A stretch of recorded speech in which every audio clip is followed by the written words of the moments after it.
Let's talk about French Nationals, because I did go to French Nationals this past weekend. For those of you that followed me on Twitter or on Patreon or whatever, you guys already know that that happened. And I want to talk about my experience a little bit. First of all, because I know people are going to ask, why did I go to French Nationals this year instead of German Nationals? Because it was the first German National Championship I've missed since like 2009 or something. It's been a long time.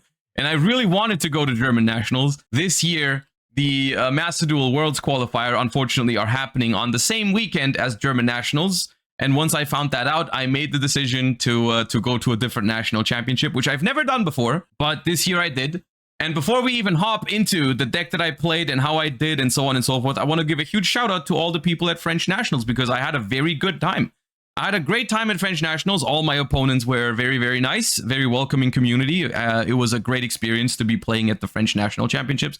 And also shout outs to Emre, Niels, Lampi, and Philip for traveling, and Seb and everybody. It was a good weekend. I had a good time, and I ended up doing pretty well. I'm pretty happy with my play and with the deck that I played. I decided to play pure Mitsurugi, and I'm going to give you the list in a second. I ended up going undefeated in Swiss. It was, I think, the biggest national Europe has ever had.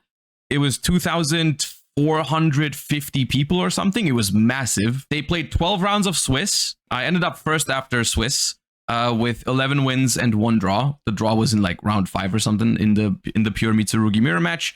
Ended up winning all the other rounds, including a round 12 feature match against Gabriel Susi, which was also very fun. Then they cut to top 64. I was able to win in top 64, but then my run ended in top 32 against Raisiel Mitsurugi. I'm okay with it because it was pretty much an unwinnable game. Like, I ended up going second. I lost the dice roll and going second in game 1. Got full comboed because I didn't draw any of the high impact hand traps that I was using. And then game 2, I got drolled. I still set up like a solid board, and then I got lightning stormed. They had cross out for my Murakumo. They had thrust for bonfire, and they had Habakiri plus prayers. It was not a winnable game at all, which is fine. You know, sometimes that happens. The deck I played was pure Mitsurugi.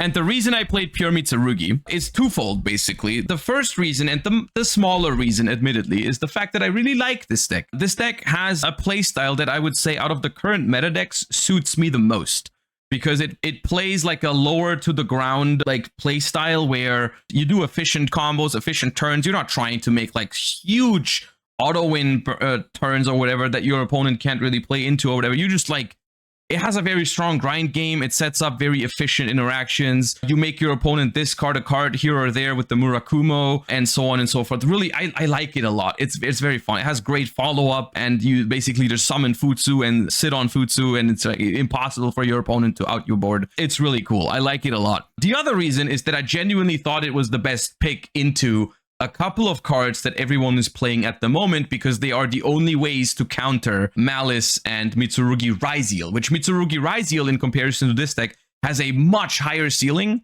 but a much worse matchup into those kind of cards. And the cards I'm talking about are, of course, Drollin Lockbird, Molcharmi Perulia, and Molcharmi Fuvalos, which, especially the Charmies, this deck almost doesn't care. Like, you can do full combo under the Charmies by giving them 1 or 2 draws for each of them. It's possible to do your full thing in 1 Fuvalos draw or in 1 Perulia draw. You can do that, and that's great. And this deck also is a lot better into Droll and Lockbird. Of course, not every hand is good into Droll. There's a lot of hands in this deck that can just like prayers in the draw phase, and because you're not trying to do any Raisiel things, you don't actually search that much in your main phase on the first turn if you don't have to, you know? So it's fine. Let's go through the deck, and I'll talk you guys through some of the decision points. For the Mitsurugi package, we play, of course, I mean, 3 Habakiris is not even a question. 2 Murakumos is a question. I think I was considering cutting this to 1. In hindsight, I'm happy I did not. Basically, the reason for considering playing just 1 Murakumo was the fact that this card is not a 1-card combo, right? Like, this card is not a 1-card combo because, of course, it needs other cards to work. However, if you get interrupted on your 1-card combos, or if you draw those 2-card combos with Murakumo, it's really, really good.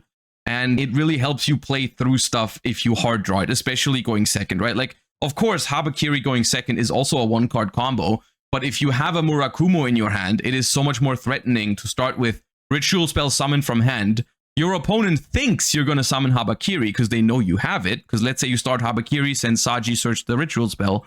Your opponent thinks you're summoning the Habakiri, but instead you summon the Murakumo, which instantly threatens the Raigeki. And it also forces them, if they want to respond, to discard more cards. I did not regret playing 2 at all. I was actually very happy it was 2.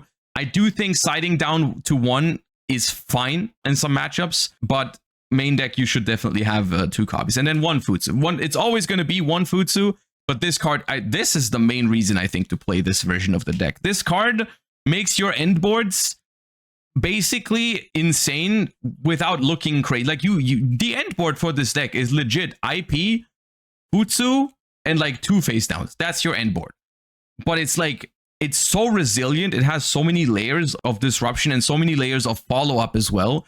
This card is so hard to get rid of because you have to get rid of it twice, basically, or 3 times sometimes. Like, it's 3,400 defense, so running over it is not trivial. When you try to out it with a card effect, I just tribute it for prayers or whatever, and then it brings itself back. And then worst case, sometimes if you try to out it the second time, I can even link it away with IP Masquerena and then bring it back with Dynamondo. So like this card is the reason to play this deck. This is the real star of this deck. I decided to play 3 Aramasa. This card has been played in my testing at every number. I've played 1 Aramasa, I've played 2 Aramasa, I've played 3 Aramasa. In the end, I decided to play 3 because I wanted the deck to be as consistent as possible. I wanted the maximum number of starters, but not only that, I also wanted the maximum number of reptiles.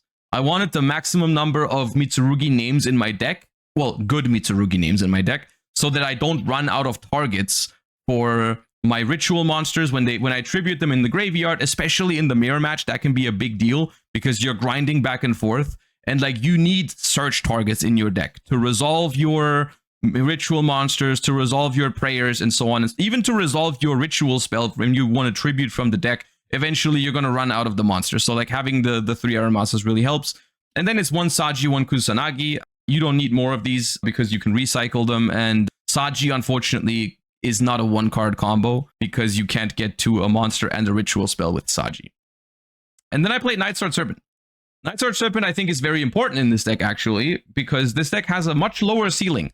So in situations where, let's say you go Habakiri for Saji for the ritual spell, and your opponent drolls you, I think it's really important to have Nightsword Serpent. I think the existence of this card makes this deck a lot stronger into Droll and Lockbird, because you still go ritual spell, summon Habakiri from hand, you send Kusanagi and Serpent, the Serpent comes back, and then you can normal summon any level 4 monster like a Charmy or whatever, or a duplicate Mitsurugi that you have, and you can make IP Masquerena, and then the Kusanagi still adds you back the ritual spell, so you can turn your Habakiri into a Murakumo.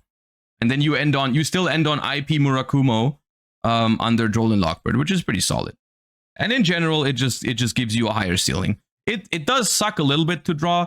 The best thing you can do when you draw it, you shouldn't always do this, but because this deck doesn't play this many normal summons, one thing you can do is you can normal summon it or set it, and then you use Habakiri to, like, you just summon Saji and tribute the Serpent instead, and then it just comes back. So it's still like a fine normal summon in the hands with Habakiri. So that's the reptile names. 3 ritual spells. This is another thing that this deck has over Raziel Mitsurugi, because it plays 3 copies of the ritual spells. You can see this in my feature match with Gabriel Susi. Drawing the ritual spell, it's not a 1-card combo, but if your hand can already play, drawing the ritual spell just basically makes your hand completely cracked, because you just play through everything at that point. This card, I mean, it's just great to have, because when you as long as your hand can play, you can just use your searches on other stuff. Also, one big choke point for this deck that I tried to fix with this build is the fact that sometimes if your opponent ashes the Saji, like you go, the biggest choke point is Habakiri on Saji, and then they ash it. Because if you don't have a spell card in your hand that lets you play, you do not have a way to keep playing, right? And that's why you want to max out on the ways to draw those spells. And you can make your opponent use the Ash Blossom in a very bad spot. If you draw a Ritual plus Habakiri, depending on the board state or depending on the rest of your hand, you can decide to start with Habakiri, send Saji. If your opponent has Ash, they will Ash it, because it's correct to Ash Saji in general, especially if you don't know it's pure Mitsurugi, but it could be Raziel Mitsurugi or whatever. And then you just have the ritual spell already. and you just pop off. It's great. 3 prayers, naturally. This is never a discussion. And here's the other card that helps you beat Ash Blossom. 3 pre-preparation of rites and Mirror. Mirror basically increases the amount of times you can ritual summon in this deck. Because, of course, Mitsurugi Ritual is twice per turn. You can summon once from hand and once from deck. And with Mitsurugi Mirror, you get a 3rd ritual summon every turn. And pre-prep is another one of those cards that just... It's a consistency card. It's a 1-card combo, of course. And technically, it is the best 1-card combo because, I mean, Habakiri is a 1-card combo, and Prep searches Habakiri plus Mirror. So it's just very, very good. The card is great. The only downside of this package is when you draw them together. It sucks. You can use Mirror and then put it back into the deck, but that is very, very complicated to get that stuff off. But no, Mirror helps you play through cards like Impulse. Like when they impulse your Mitsurugi Ritual, you have another way to ritual summon. It's great for follow-up as well. Even though it is a one-of, you search it a lot, actually. Like when you don't draw pre-prep, you still search Mirror a lot of the times. It's a great ability to ritual summon your stuff from the graveyard on follow-up turns. Yeah. And then the last Mitsurugi card in the deck is Mitsurugi Magatama. I do not main deck the trap card. I did not miss the trap card a single time in testing. I started playing the trap. And of course, it's a great setup card, but ultimately, for me, when I went first and I was making my board, and I got to play, like I wasn't hand trapped to death or anything like that, I never noticed a difference between the last card I was adding in my combo, whether it's Magatama or whether it's the trap card. Of course, you would think like, oh, the Omni Negate is stronger, but like Magatama is also really hard to play through if you use it properly. Like if you're familiar with like choke points of the decks and you use the pop on the right thing, you trigger your ritual to come back and get the search for follow-up and everything. Like this deck does not have to like, basically this deck has such a strong grind game that it's not necessary to make a board that makes your opponent insta-scoop, right? Like it's fine if your opponent can play the game into your board as long as they don't kill you, which most decks cannot. And then you just like regulate what exactly they can do. And then your follow-up is so overwhelming that it's completely fine. So there's no reason to auto win on the first turn. And I rather wanted this card because it just makes it so you have better flexibility going second. Like this is a great card going second. It can out Floodgates. It can out Caesar as well. Like it makes it so that technically you have more outs to Caesar with, where is it? With Saji. You can out a Caesar a little bit easier. There's still not many outs to Caesar, but it's better than none.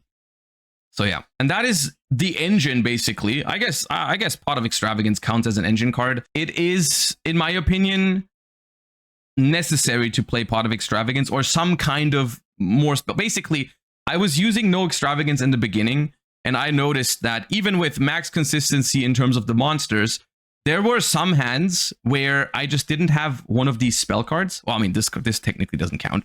So these are the spell cards. These are the 10 spell cards that make it so if you draw one of these, you beat Ash on Saji.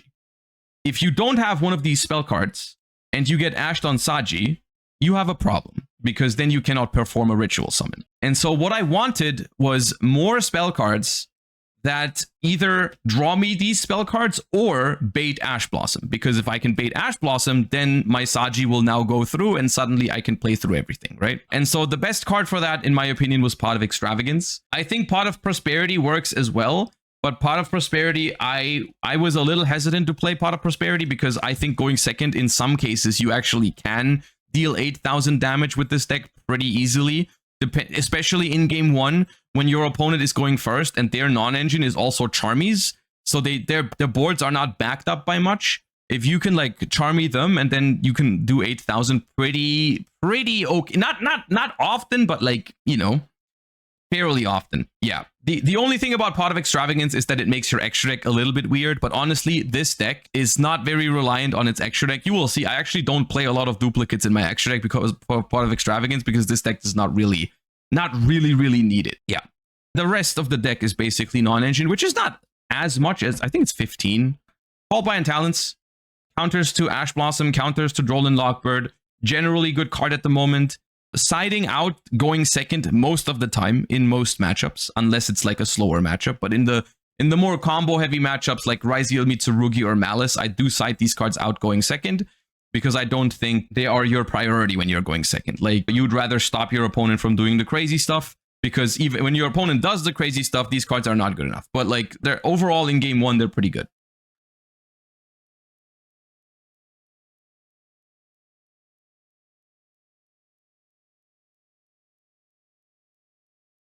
These are the only cards, I think, in the game right now that consistently win going second against Raziel Mitsurugi, which is weird because basically Raziel Mitsurugi and Malice to an extent as well, these two decks are very, very hard to stop. Funnily enough, I don't really side much for Raziel Mitsurugi. We'll talk about that when we get to the side deck. But if you're wondering about all my opinions on like cards like Gordian Slicer or Metal Tronus or whatever, I don't believe in those cards. I don't believe in those cards against Raziel Mitsurugi. I firmly believe if you don't have one of these cards against Raziel Mitsurugi and they have an average hand, they win every time, even if you have Gordian Slicer or Ultimate Slayer or Metal Tronus or whatever. However, it gets completely flipped if you draw one of those cards. If you draw one of these cards against Raziel Mitsurugi and it resolves, their deck does almost nothing. It's always Detonator Pass, which is why I don't like playing Raziel Mitsurugi. I don't think Raziel Mitsurugi is good when people play these cards, because I'm not trying to go Detonator Pass every single time. So I think if you just play these cards, the matchup against Raziel Mitsurugi should be fine. I lost in top 32 to Raziel Mitsurugi because I didn't draw a single one of these cards in game one, and their hand was basically all engine. They would have gone Detonator Pass, and I would have destroyed that if I drew one of these cards, but I didn't. In most other matchups besides Raziel Mitsurugi and Malice, you are not so reliant on these cards. But those were the two most important matchups for me. Those were the ones I cared about the most. And I think this deck is strong enough that it can beat rogue decks with suboptimal non-engine. Like, let's say I go first against a rogue deck and I draw a Charmy or two Charmies. As long as my hand can play, I'm confident in my ability to win with this deck against some of the more rogue decks I've faced. And then I'm playing some other stuff. Basically, I'm focusing on more rogue stuff in the side deck because I already think Raziel Mitsurugi is pretty covered with this. And Malice to an extent too. There's one Nibiru in the superior artwork. I will not debate. I will not elaborate. This is a one-of because I'm playing Gallant Granite, and Gallant Granite is basically part of my standard first turn combo, and I'm just going to search Nibiru and have it as a backup, which is really, really hard to break because Nibiru also tributes your own Mitsurugi cards. So like, you have a Futsu, you have a Murakumo. If your opponent commits too much, you just Nibiru, and then your stuff comes back, and it's like you're basically just Nibiruing your opponent's side of the board, which is pretty neat. And then the only quote-unquote low-impact hand trap I'm using is Dominus Impulse. I think Dominus Impulse is the best one besides those, especially in rogue matchups. This card is not that good against Raziel Mitsurugi. You just Dominus Impulse the ritual spell, I guess. But like, this is also by far the best non-engine on your own turn. Like, when you draw this for turn against Mitsurugi decks, it's still insane. If you draw this for turn against Malice decks, it's also still good. If you draw this after a Charmy, it's really powerful. It generally just, I think, the best low impact hand trap in the deck. There's no Ash Blossom in the main deck because I cared most about Malice and I cared most about Mitsurugi, Raziel Mitsurugi, and I don't believe in those cards in those matchups. Like, I don't think if you draw an Ash Blossom against Raziel Mitsurugi, you should still lose 80% of the time. If that's what you're relying on, it's not going to work. And so I decided to max out on consistency because this is 40 cards with as many Mitsurugi cards as I could fit. It's got the 9 most important hand traps for game 1 going second into the most popular matchups. 1 Nibiru for Granite, and then 1 Impulse, 3 Impulse just because it's the best low impact hand trap that you can also use on your first turn. The rest is going to come from the side deck for the other matchups. Let's quickly do the extra deck. And I guess there is some special stuff here because of extravagance. The only 2-ofs I'm using are the links, which is 2 SP, 2 Dynamondo, and 2 IP Masquerena. So the reason why it's only 2 is because, so the plan is basically, going first, you want to make IP Masquerena. That's the only link monster you're making on the first turn. It's most of the time on the opponent's turn, you want to go into Dynamondo with it. But if you happen to banish both Dynamondos with Pot of Extravagance, you can still go into SP Little Knight. And that's still good because it's IP into SP. It's not bad. So that's why 2 of each is fine. And if you banish both IP Mascarenas, then ending on Dynamondo or ending on SP is also not bad, right? Because Dynamondo is still Raigeki on the opponent's turn by bringing back Murakumo, and SP is still sometimes annoying to deal with. So it's like, you don't need to play 3 of them, because losing a single one of these is like losing both copies of one of these is not bad. It's completely fine. There's 1 dark for the mirror, and genuinely, the rest is all 1-ofs. The rest is all 1-ofs because this deck, like, basically, I valued no individual card so much that I wanted to make sure I never lose it under Extravagance.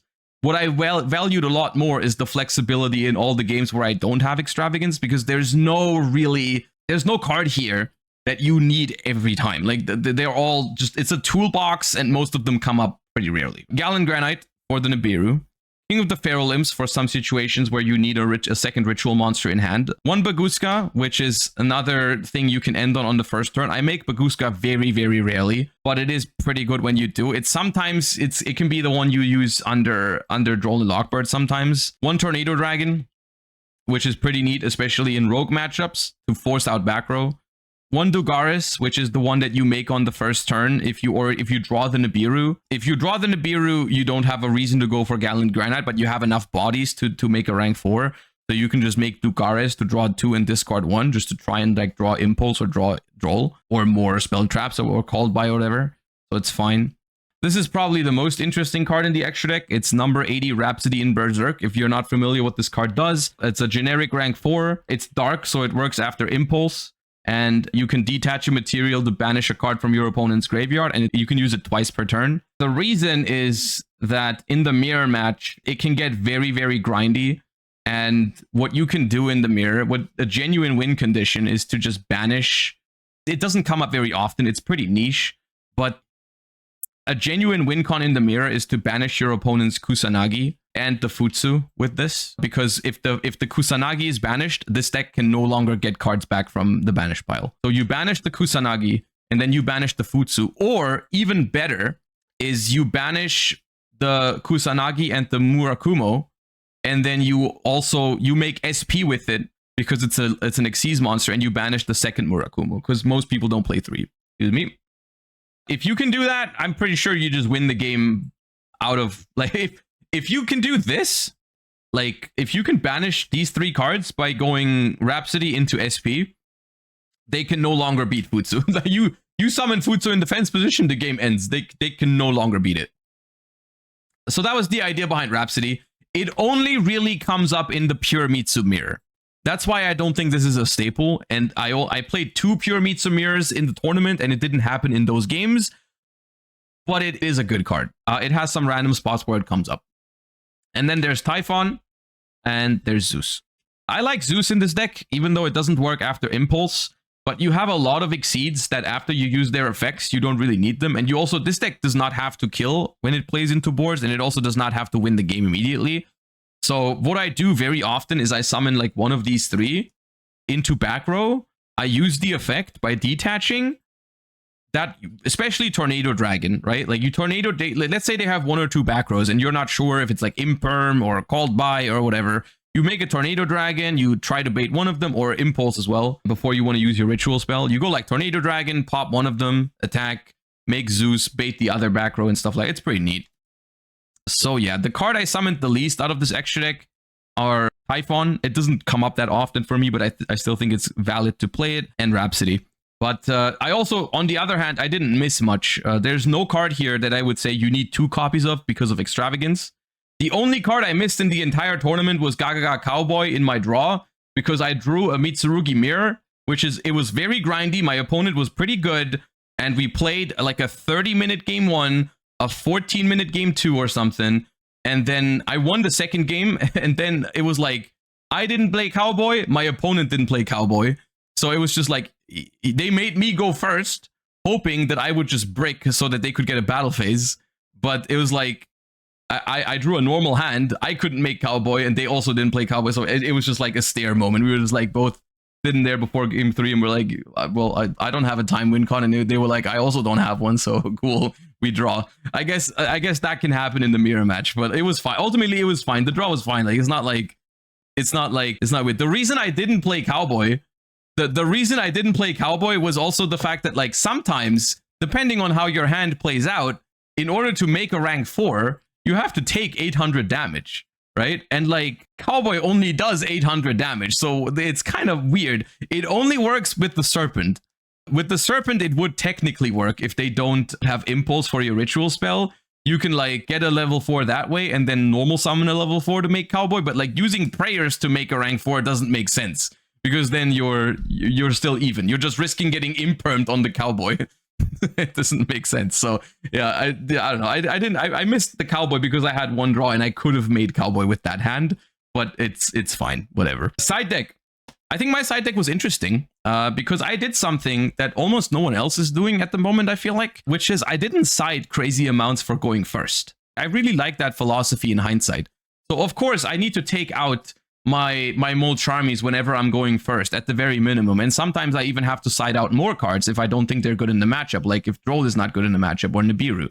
But like something was wrong or something felt off to me about only side decking cards for going first in a format that is already pretty diverse. Like, I mean, of course, Raziel, Mitsu, and Malice are the most common decks, but let's be real. It's Nationals. You're going to play against a lot of different stuff. I wanted diversity in my side deck rather than 6 Solemns for going first. So like, what do I do if I go up against, like, let's say I go up against Mermail or I go up against White Forest and I lose game 1 and then game 3 I have to go second and my side deck is like 6 Solemns or whatever, right? I didn't want that. So I basically what I'm saying is I was looking for cards. I was prioritizing cards that I can side deck going first and also going second. So, I mean, besides Lancia. Lancia is pretty much an obvious choice. One of those cards for me was Ash Blossom. I didn't think Ash Blossom was good enough for the main deck, but post side, when I'm going first, I'm happy to have Ash Blossom in my deck. You know, if they have a Charmy, I'll still Ash it to take 1 or 2 cards away from them. And if I don't have to Ash a Molcharmy, then it's still a good backup to my board. You know, if I make my IP, my Futsu, my set card, I don't need a Solemn Strike next to it. I can also just have an Ash in hand. That's fine. And then, but it's like miles better going second into all the rogue decks. You know, when I'm up against Mermail or White Forest or whatever, or Branded, you know, I'll happily have Ash in my side deck for going second. So I like that a lot. I also put the other 2 Nibirus in the side deck for the matchups where it's really good, and for when you're going first in a lot of matchups as well. Nibiru is a great backup to your boards. So in some matchups, like against Raziel Mitsurugi, I don't think Nibiru is good enough to play multiple in the main deck. But when you're going first against a lot of rogue decks, it's just really, really good to have Nibiru as a backup. I also played Bestials. I like these guys a lot right now. I wish I could have played 3 Baldrakes. Basically, I had 2 Nibirus in my main deck at some point, and then I moved 1 Nibiru into the side deck, and that's when I had to cut the 3rd Baldrake, but the Bestials were really good for me. I like Bestials a lot against Mitsurugi decks, mainly pure Mitsurugi. This card is very good against Fiendsmith decks. This deck has a big problem with Caesar. That's why Bestials, I think, are huge. Looking back, I would have played the 3rd Baldrake over 1 Nibiru. Look, it's my best friend. It's Dimension Shifter. Yeah, what do you want me to say? This card makes sense in this deck. This deck does not really care about Dimension Shifter, but Mermail and White Forest and some auto index like that, they do.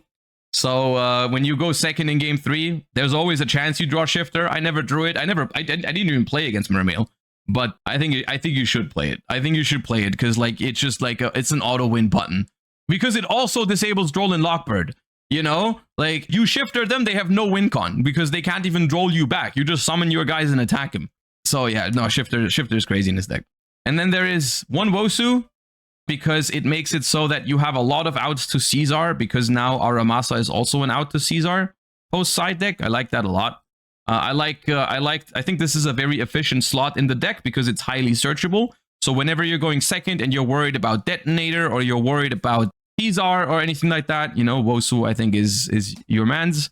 And then the trap for going first. So basically, instead of playing Solemns for going first or other trap cards for going first, depending on the matchup, I always take out my Charmies, going first for 3 Ash, 1 Purification, most likely the 2 Nibirus. And that is just completely fine, in my opinion, for going first. Your deck is still very powerful because you keep in all of your engine cards and you just have better non-engine for going first. And but going second, this is a completely different side deck, right? Instead of having 6 blanks in my side deck that I cannot use going second, I have really good cards against some of the combo decks. And I like that a lot. I was very happy with my side deck for this tournament, especially. I think the main deck is not super crazy. I think I got a lot of the ratios right, but it's like there's no new revelation in it. It's just I picked, I think, a pretty good combination of 40 cards of all the options available. But like it was, the main deck is nothing outrageous. The main deck is relatively normal, I would say. The side deck, I think, was a main factor of why I did so well, and why I also didn't lose a single game in Swiss, a single match in Swiss, even against a lot of the rogue decks that I faced. But yeah, so that was the deck.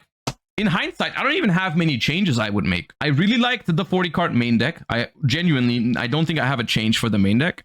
In the side deck, I would maybe swap 1 Nibiru for a 3rd Baldrake. And other than that, I think it was pretty good. I'm pretty happy with how it performed. I liked the deck a lot as well. I had a lot of fun, which I think was pretty wholesome to just, I mean, I just felt good about this deck. You know, I just had a great run. Would have loved to take it further than top 32, but I mean, once again, not much to be done there in that match. It happens like that. Ultimately, I think I played to the best of my abilities. I'm happy with the deck that we built. Shout outs to Team Raiden Trade, of course, for helping me with the build as usual, and everyone else involved. I had a great time at French Nationals. Thank you so much for everyone who made that weekend a fun weekend. Also, siding patterns for going second, I can include as well, depending on the matchup. Of course, these are your options when you're going second to side in. Going second, I side out engine in some capacities, because you have an extra card and your main focus is to stop your opponent or interrupt your opponent, and you don't want to draw too much engine. So sometimes you can side out 1 Murakumo. Also, the math in the deck, I think, changes a lot when you play 6 Charmies. So basically, going second, you're playing more like a 34 card deck, whereas going first, it's 40 cards. So I think going second, it's completely fine to take out some engine, because you're going to draw like extra cards with the Charmies, usually. So I sometimes side out 1 Murakumo. You can side out 1 to 2 Aramasas. Sometimes I side out the Serpent. Basically, for a gut feeling on when to take out the Serpent, the way I interpret it is, if I'm playing against a very high ceiling matchup, let's say White Forest, right? If I'm playing against White Forest, I take out the Serpent, because what matters to me is that I just want to be able to play the game, okay? I want to be able to play the game. If I can play the game against White Forest going second, I think I'm fine without the Serpent. Because all that matters, because when I'm resolving my ritual spell going second against White Forest, it already means like the game is playable and they didn't just full combo me, which I think is already a winning position for me. I don't feel the need for the Serpent in that case. The same is true against Malice. Like if a game is worth playing going second against Malice, you usually don't need the extra ceiling. Against lower ceiling decks, like the pure Mitsurugi mirror match, I keep the Serpent in. Sometimes, same reasoning, you side out these going second, because the Called By and Talents are not breaking a White Forest board, let me tell you that much. Side out 1 pre-prep sometimes, because I want to minimize the chance of drawing duplicates when I'm drawing with Charmies, and I also don't want to lose too hard into draw when it's behind the board. Depending on the matchup, some matchups, these cards are not great in, so you take them out. Like this card is not great against Raziel Mitsurugi. This card is not insane against some decks in the format. Malice, for example, is you don't really want to have draw. And then sometimes you can side out 1 ritual spell. So those are the cards. This is the card pool, basically, that you're choosing from when you're siding out going second. Did you ever consider main deck Wosu? I did for a second, but I was not convinced by it. Because I don't think, like, I don't think you want Wosu in most matchups. Like, you only really need it in few. Like for Caesar, for example, I think it's huge. But yeah.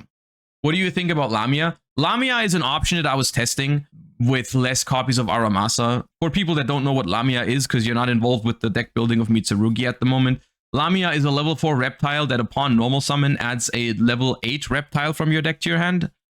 Initially, I thought it was better to play 1 Aramasa and some copies of Lamia, because when you normal summon Lamia, you still have the Aramasa effect later on in the turn. Like, you still have it available as a search.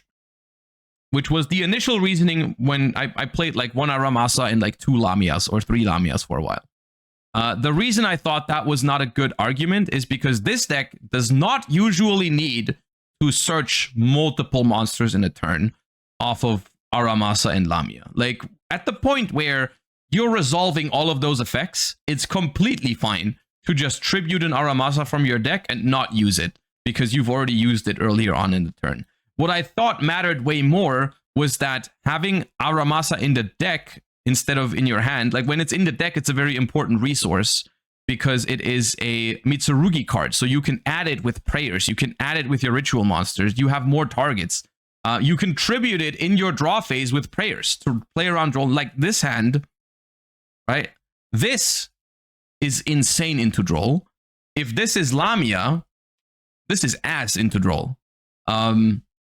So that's why I think it has to be Aramasa. I don't think Lamia is worth. Lamia is not a light though. Someone is saying that in chat right now. Lamia is a dark. It does not clash with Impulse. You can't. Lamia is a dark. There's no clash with Impulse with Lamia. But the reason is I think that this is a Mitsurugi name is important. But yeah. What about Manju? I think Manju is good. Manju, of course, also pairs not as good with prayers. But I like Manju because Manju plays well if your Saji gets ashed. Like what I talked about earlier. When they ash your Saji and you need to find a spell card, Manju helps you with that. So I like Manju. The problem is Manju is not a Mitsurugi name. Manju is not a reptile. And Manju also clashes with Impulse. But I do think that if you reach the conclusion that you want to take out Impulse, which I don't think is impossible, you could play Manju in this deck. I don't think it's the worst approach, and I was considering it for a moment to play less Aramasa, no Impulse, and play some Manjus. I think that's fine. But I decided to do it this way, and I have no regrets in terms of how the deck performed for me. I was very happy with it. I had a great time. Deck was very fun. List was good. Hope you enjoyed the little bit of insight on the list. The tournament was fun, and I'm looking forward to see what German Nationals is going to bring in terms of developments from the format, because of course Malice has now won the biggest national in Europe this year, which is something that I feel like you can tell people have been respecting Malice a little bit less. I mean, of course, Lancia is still in everyone's side deck, but like you see way less Meowls and you see way less Chaos Hunters, even myself included. So I'm not too surprised that Malice was able to pull away with this one. But if you're looking for a deck that plays well into Charmies, which everyone is playing, then Pure Mitsurugi is good. I like it.